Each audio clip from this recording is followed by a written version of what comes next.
of the common issues that I have with the microbiology project is that even though there is a document on Moodle that shows the difference between a primary source article and what you should be looking for, sometimes students will still choose a review article, which can look very similar. So I wanted to look at two articles to see if we can decide what is a primary source article and what is not.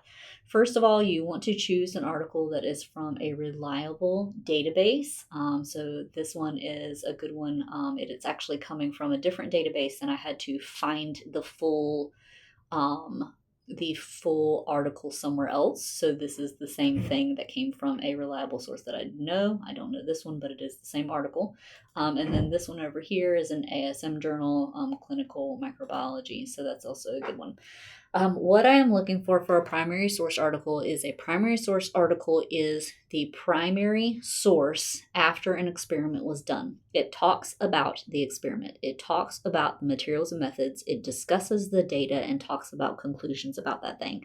So typically you will start off with an abstract. Sometimes they will call it a summary. Most of the time they're going to call it an abstract. So this is a short paragraph, a little bit longer than a typical paragraph that you would see in a typical novel or something like that, that gives a short synopsis of what that thing is and what they did. You're going to have an introduction after that. So in both of these, I have an introduction. It's going to discuss more about the topic, whatever that thing is that they're discussing. Over here, it's streptococcus. Over here, it's cholera. They're going to talk about what that is, why it's important, and maybe why this research was done. As I scroll further down, notice I am not reading. I am scrolling down. I see results. I see data. I see charts. I see figures.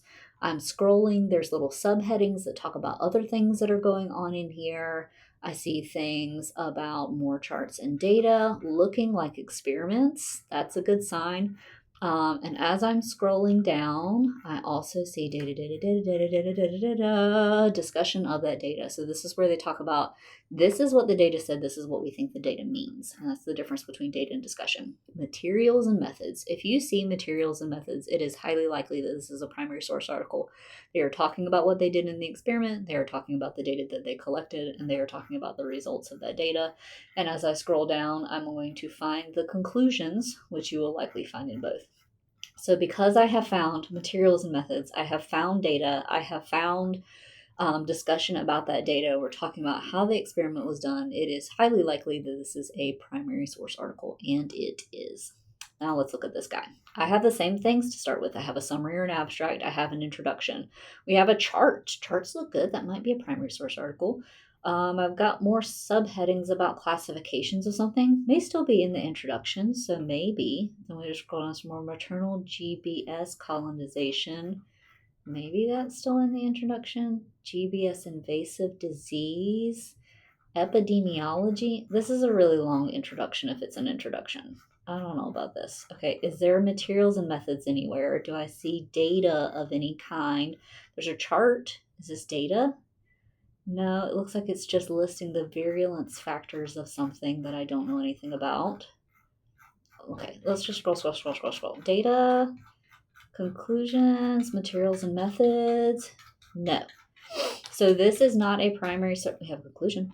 This is not a primary source article. This is a review. And up here at the top, there was a couple of clues. This is the clinical microbiology reviews. But in the abstract, it will often, not always, don't rely on this, tell you that it is a review if it is a review.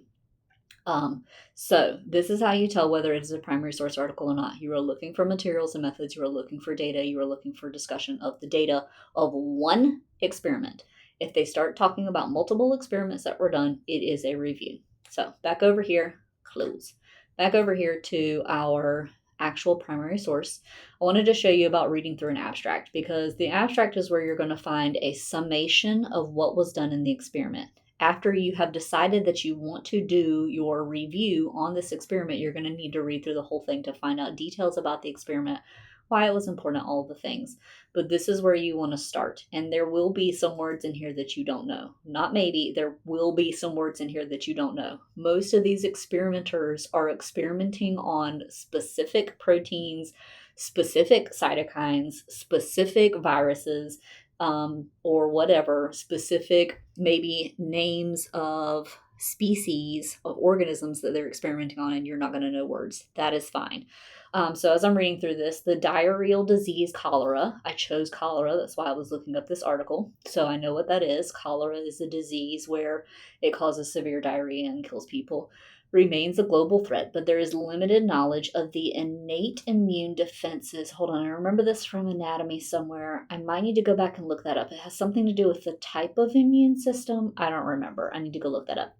In the small intestines that protect against the causative agent Vibrio cholera. So if we have this in the italics, this is the scientific name of cholera. I knew that whenever I chose it because I signed up for this specific microbe, which was what I was supposed to do. Here, single-celled RNA sequencing. Wait a minute. That was like GenBio 1. What's RNA? I'm going to have to go back and look that up. Something about RNA and DNA. Something. So here, single-celled RNA sequencing of epithelium and immune cells mapped gene expression. Okay, I remember this was associated with this. Okay, so DNA makes RNA and that makes proteins. So something about that. Here, single-celled RNA sequencing of epithelium, skin, and immune cells, immune system, mapped gene expression patterns in an infant mouse small intestines and revealed changes in response to cholera infection and prophylactic treatment with protein. This is where we stop and say, I don't know this thing, but I'm not going to get frustrated by that because it is a specific type of protein. We have thousands of proteins in our body. This is a specific one that they are testing in this experiment and seeing how it affects cholera. Infection increased the abundance of an enterocyte. I don't remember what that means. I need to look that up. Subtype with high expression of defense-associated functions and stimulated production of that protein again. Oh, it's telling me what it is here. It is a cytokine linked to epithelial integrity. So remember, cytokines did something with the immune system too. Probably need to look that up too. From group 3, innate, there's that innate again, lymphoid cells. So a specific type of innate cells in the immune system. Okay, I'm a little lost, but I think I got it. Administration of the protein, because that's what we call this thing, because we don't need to say all of the letters and numbers because it's the only protein we're talking about.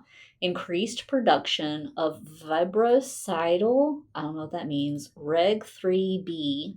This is going to be, again, something specific to this experiment. From enterocytes, an abundance of secretory lineage of MUC2 producing goblet cells. So when you have this many words in a sentence that you don't know, you need to stop and go back and look at it. Find out what this is. Could be something that's very specific to the experiment that's being done. I don't remember what enterocytes mean. I need to look that up. MUC2 producing goblet cells. So I remember goblet cells make mucus, and that makes sense because it's MUC2 over here, which secreted mucus into the intestinal crypts, impairing cholera associated with the epithelium. Okay, wait, this is cool. So if the protein is there, it does stuff. Don't know what this means yet because I didn't look it up. And it makes more mucus, which goes into the intestinal crypts and impairs cholera. The protein is stopping the cholera by making more mucus? Okay, cool.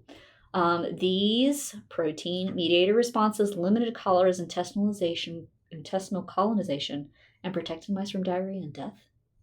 Really? Is this going to work in humans? This is a global threat. This is something killing a lot of... What? How recent is this? May 28th. So this is very recent. So we need to move to human trials here. Okay, cool. Our findings suggest enterocyte specialization in mucosal defense. This is awesome. I like this. I think this is really interesting. I took 5 minutes to read the abstract, and I think this is a good article. I'm really interested in how these proteins could be used to stop cholera from making somebody have severe diarrhea and dying. This is awesome. So this is kind of how you read through an abstract. Don't get lost in the sauce of, I don't know what this means, and I don't know because I don't know either. These are specific proteins to the specific experiment, and you don't need to know what it means, but you need to find out. So that's how you find out whether it's a primary source article or not, and a little bit about how to read through that abstract.